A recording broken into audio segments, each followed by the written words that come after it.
बहू बेटा, आकांक्षा मेरी टाई कहाँ है? कब से ढूंढ रहा हूँ और अभी तक मेरी ग्रीन टी नहीं लाई। लाई जी, आपकी टाई वहीं ऊपर अलमारी में रखी है और आपकी ग्रीन टी बना रही हूँ। अभी तक बना रही हो? क्या कर रही थी सुबह से? जल्दी ऊपर आकर मेरी टाई निकालो, पता नहीं कहाँ रखी है। बहू बेटा, मेरी चाय कहाँ है? आज बिना चाय के अखबार पढ़नी पड़ेगी क्या? अभी लाई पिताजी। यह है हमारी आकांक्षा, जिसका घर रोज सुबह सुबह की लड़ाई के मैदान से कम नहीं होता।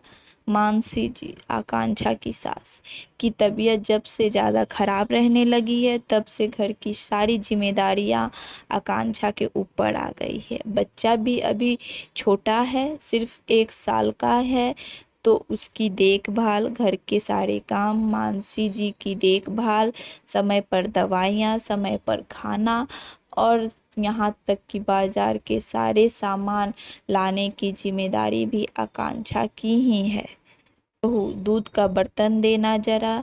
तो दूध वाला आया है, मैं ले लेती हूँ। अरे माँ, आप क्यों उठकर आई? मैं जा ही रही थी लेने। आप चलिए कमरे में आराम करिए, मैं ले लूँगी। मानसी जी को रसोई में आया देख आकांक्षा ने कहा, मानसी जी हार्ट पेशेंट है और अभी कुछ दिनों पहले ही उन्हें हार्ट अटैक आया था, तो डॉक्टर ने ज़्यादा से ज़्यादा आराम करने के लिए कहा है। इसलिए मानसी जी पहले की तरह आकांक्षा की मदद भी नहीं कर पाती है। आकांक्षा जब देव से शादी करके आई तो मानसी जी से हमेशा डरी डरी रहती थी, लेकिन मानसी जी के हंसमुख और सौम्य स्वभाव के कारण आकांक्षा का सास के प्रति डर खत्म हो गया और उसकी जगह प्रेम और मित्रता ने ले ली। आकांक्षा और मानसी जी सास बहू कम और सहेलियां ज़्यादा लगती थी। माँ, आप बस राज को थोड़ी देर संभाल लीजिए, मैं सब देख लूँगी, आकांक्षा ने बच्चा मानसी जी को देते हुए कहा और फिर भाग भाग कर सारे काम खत्म किए। देव, आकांक्षा का पति, ऑफिस, पिताजी टहलने और अपने मित्रों से मिलने चले गए। आकांक्षा अपनी चाय का कप लेकर मानसी जी के कमरे में आ गई। माँ, राज सो गया क्या? हाँ बेटा, सो गया। बैठो तुम मेरे पास इधर, और यहाँ सिर्फ चाय क्यों?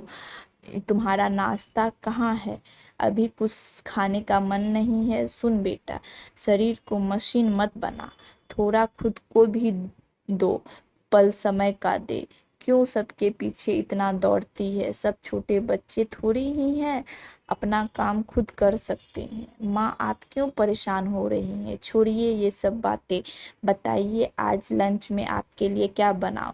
दलिया बना लो बेटा, जल्दी बन जाएगा और तुम्हें भी थोड़ा समय मिल जाएगा अपने लिए। तभी दरवाजे से अंदर आते ही रमाकांत जी बोले, आज दलिया नहीं, मटर की कचौड़ी और हरे धनिए की चटनी बनाना बहू। सर्दियों के मौसम में मीठी मुलायम हरी मटर की बात ही कुछ और है, हर समय थोड़ी ही मिलता है। मैं तो यह बेस्वाद दलिया नहीं खाऊंगा। कोई बात नहीं पिताजी, आज आपको बेस्वाद दलिया नहीं, मटर की कचौड़ी और तीखी मीठी दोनों चटनी के साथ मिलेगी, कहकर आकांक्षा रसोई में चली जाती है। आपको हर वक्त 56 भोग ही चाहिए, अगर दलिया खा लेंगे तो क्या हो जाएगा? कभी सोचा है बहू बेचारी कैसे सब संभाल रही है? आप और आपका बेटा तो खुद से अपना काम भी नहीं करते, वह भी आकांक्षा को ही करने पड़ते हैं। उस बच्ची को तो अपने लिए समय ही कब मिलता है? मेरी तबीयत खराब होने से मेरी भी जिम्मेदारी उस पर आ गई है, कब समझेंगे आप लोग? मानसी जी रमाकांत जी से बात कर रही थी कि अचानक किसी के गुस्से से चीखने की आवाज आई। रमाकांत जी बोले, यह तो देव की आवाज है, लेकिन देव इस वक्त घर पर और यह इस तरह से किससे बात कर रहा है? देव बहुत बुरी तरह से आकांक्षा पर चिल्ला रहा था। आकांक्षा बस रोए ही जा रही थी और बोल रही थी, मुझे नहीं पता, मैंने आपकी फाइल को हाथ भी नहीं लगाया। लेकिन देव कुछ सुनने को तैयार नहीं था और गुस्से में न जाने क्या क्या बोले जा रहा था। आकांक्षा उसे समझाने की कोशिश कर रही थी कि वह अपने काम की चीज़ें इधर उधर क्यों रखते हैं, ठीक से क्यों नहीं रखते। इस बात से देव का गुस्सा और भी ज़्यादा हो गया और चिल्लाते हुए बोला, यह मेरा घर है, तुम्हारे पिता का नहीं। मैं जो चाहे जहाँ चाहे रखूँगा। तुमसे कितनी बार कहा है कि मेरी चीज़ों को हाथ मत लगाना करो। सही कहा बेटा, औरतों का तो कोई घर नहीं होता। शादी से पहले पिता का और भाई का घर होता है, शादी के बाद पति का और बुढ़ापे में बेटे का। लड़कियों को जन्म लेते ही लोग सिखाने लगते हैं कि तुमको तो किसी और के घर जाना है, यह घर तुम्हारा अपना नहीं है, तुम तो किसी और की अमानत हो। शादी के बाद किसी अनजान को अपना मान लेना और उसकी पसंद के हिसाब से रहना, उसके पसंद के कपड़े, उसकी पसंद का खाना सब अपना लेती है। सोती जागती भी किसी और के हिसाब से ही है। उसके हिस्से में तो कुछ पल आराम के भी नहीं होते, सिर्फ दुख और दर्द उसके अपने हैं और उसका अपना कुछ भी नहीं। यहाँ तक कि जिस घर के लिए वह दिन रात नहीं देखती, अपने आप को भूल जाती है। उसे एक दिन यह सुनने को मिले तो यह तुम्हारा घर नहीं, तो मेरे समझ से तो हम औरतों को कुछ भी नहीं करना चाहिए। हम क्यों दूसरे के लिए परेशान हो।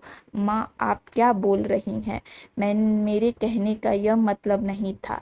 मेरी एक फाइल नहीं मिल रही है, ऑफिस में भी नहीं थी, तो मुझे लगा आकांक्षा ने कहीं रख दी है और इस फाइल के बिना मेरी मीटिंग भी कैंसिल हो गई, देव ने कहा। तो उसमें बहू का क्या दोष है। तुम्हारी माँ सही कह रही है, बोलने से पहले सोच लिया करो किससे क्या बोलना है। बहू सुबह से ही घर के कामों में लग जाती है, रात को भी हम खा पी कर आराम कर रहे होते हैं, लेकिन वह तब भी वह कामों में लगी रहती है। यहाँ तक कि अगर हमें पानी भी चाहिए तो हम खुद नहीं लेते, बल्कि बहू को आवाज़ लगा देते हैं, जैसे वह इंसान नहीं कोई मशीन हो। हम यह भी भूल जाते हैं कि जैसे हमें किसी की गलत व्यवहार से दुख होता है, वैसे ही उसे भी होता होगा। तुम तो सुबह तैयार होकर ऑफिस के लिए निकल जाते हो, कभी यह भी सोचा है कि तुम्हारे पीछे तुम्हारे माता पिता, बच्चे और घर का ध्यान कौन रखता है। ऑफिस आने पर भी गर्मा गर्म चाय, नाश्ता, खाना सब मिलता है, उस सब की व्यवस्था कौन करता है। सिर्फ बाहर जाकर पैसे कमाने से यह समझ लेना कि यह घर सिर्फ तुम्हारा है, कहाँ तक सही है।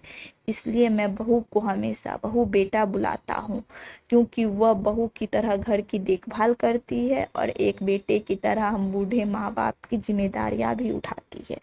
तुम्हें तो अपने माता पिता का हाल तक पूछने की फुर्सत नहीं है। तुम्हें तो बहू से सीखना चाहिए कि एक बेटे की जिम्मेदारी कैसे निभाते हैं, और उल्टा तुम हो कि उसे सुनाए जा रहे हो। तुम्हें तो शर्म आनी चाहिए कि जो तुम्हारी जिम्मेदारी को अपनी जिम्मेदारी समझकर निभा रही है, उसके साथ ऐसा व्यवहार। बस करिए पिताजी, मैं अपनी गलती समझ चुका हूँ, मुझे माफ़ कर दो आकांक्षा। मुझसे बहुत बड़ी गलती हो गई है, आगे से ऐसा कुछ नहीं होगा। तुम जिससे तुम्हें तकलीफ हो, अब से मैं भी जितनी हो सके तुम्हारी मदद करूँगा, और इसकी शुरुआत आज से ही बल्कि अभी से ही होगी। आप सब लोग के लिए मैं अभी गर्मा गर्म अदरक वाली चाय बना कर लाता हूँ।